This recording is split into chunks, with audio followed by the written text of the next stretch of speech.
Hello, my name Bonjour. is Werner Konextel. I have the pleasure today as well to J'ai aussi le plaisir aujourd'hui d'examiner avec vous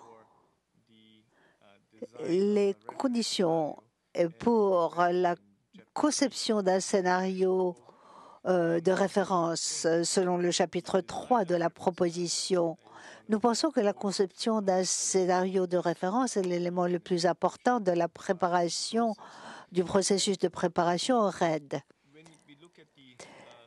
Lorsqu'on pense à la raison pour laquelle nous aurons un scénario de référence, le but en est de pouvoir comparer la réalité des données de dégradation des forêts selon la politique de RED, le comparer au scénario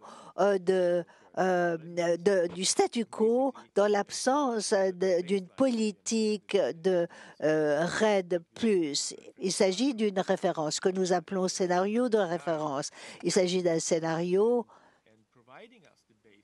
qui nous sert de base pour estimer les réductions des émissions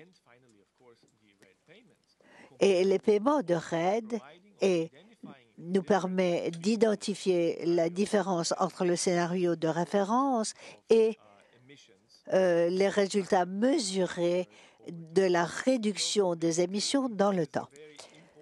C'est donc essentiellement un instrument de très grande importance si on pense aux paiements futurs et à la mesure du sucré. Le résultat du scénario de référence, ce serait, dans l'absence d'un tel scénario, il serait très difficile d'indiquer quels seraient les progrès dans le cadre d'un RED+. Dès le début, je dois expliquer quelque chose pour vous aider à identifier vos options en concevant et demandant et élaborant les propositions de préparation au RED.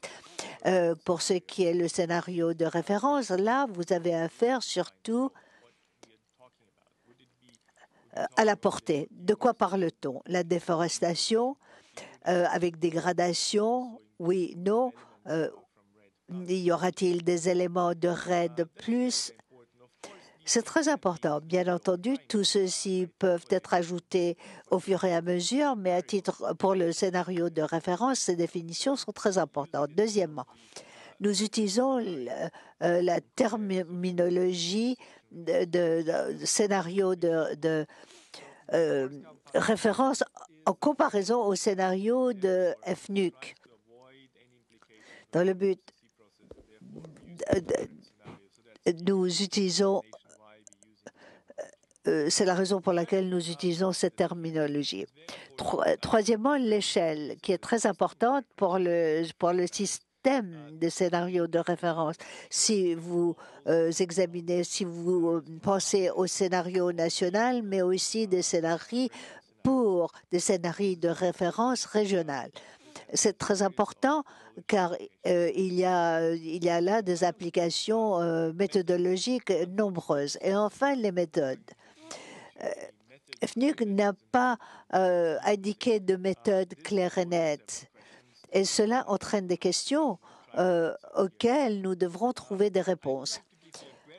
Je voudrais vous donner un exemple rapidement d'une proposition qui a été avancée par le Brésil, qui exécute ceci dans le fonds Amazon, où ils tiennent compte des émissions historiques au fil des 10 dernières années, prennent les émissions moyennes et les extrapolent vers l'avenir. Après 5 années d'émissions comparant les émissions réelles avec le niveau d'émissions estimées dans le scénario de référence, ils réexaminent cette décision et trace une nouvelle ligne comparée aux 10 années précédentes, reflétant toujours les progrès réalisés dans la réduction des émissions. C'est là un exemple qui est une proposition unilatérale mise en œuvre par le Brésil. Bien entendu, il y a d'autres options méthodologiques, mais la tendance historique ça pourrait aussi être exagéré. Le scénario de référence pourrait être au-dessus ou au-dessous. Tout dépend de la situation ou des circonstances de pays qui pourraient contribuer à la définition de ces différentes méthodes. Alors, pourquoi donc définir un scénario de référence dès maintenant, étant donné qu'il n'y a pas suffisamment d'orientation? Ou peut-on formuler différemment la question? Que peut-on faire avant que FNUC nous donne des orientations? Qu'est-ce qui serait à conseiller pour avancer dans cette tâche difficile et importante? Nous recommandons tout d'abord d'avancer dans la tâche analytique en analysant les tendances historiques de changements dans les couvertures terrestres et comprendre les causes structurelles des déforestations et leur importance pour l'avenir pour faire des projections dans le temps. Les pays peuvent comparer des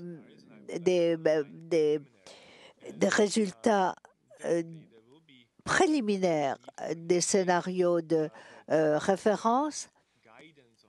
Une fois qu'il y aura des directives concernant les méthodes, ces décisions pourront être revues dans le temps.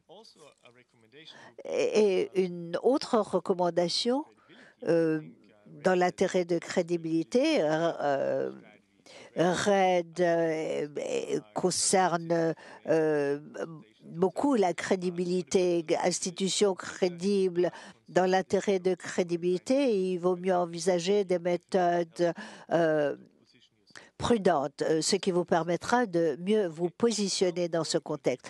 Maintenant, s'agissant de RPP et comment développer un scénario de référence, nous suggérons une approche que vous trouverez peut-être utile si vous vouliez examiner ces approches. Tout d'abord, quelles sont les données qui sont disponibles? Évaluer les données disponibles dans votre pays. Des données concernant les aires forestières, des transformations dans les couvertures terrestres, densité de carbone, inventaire, identifier les lacunes, même avant les RPP, et les soumettre pendant le processus de préparation, identifier les faiblesses dans les données, quelles sont les activités, quels sont les domaines où vous devez investir et quelles sont les difficultés au niveau de capacité, et ensuite analyser les tendances historiques des changements dans les couvertures terrestres et carbone des forêts, et ensuite développer les tendances historiques et des projections dans le temps. Nous voyons qu'il y a deux approches, l'une qui examinera l'analyse des tendances historiques et la seconde les projections dans l'avenir. Et nous tiendrons compte d'autres impacts sur l'avenir, sur les menaces et pressions dans l'avenir,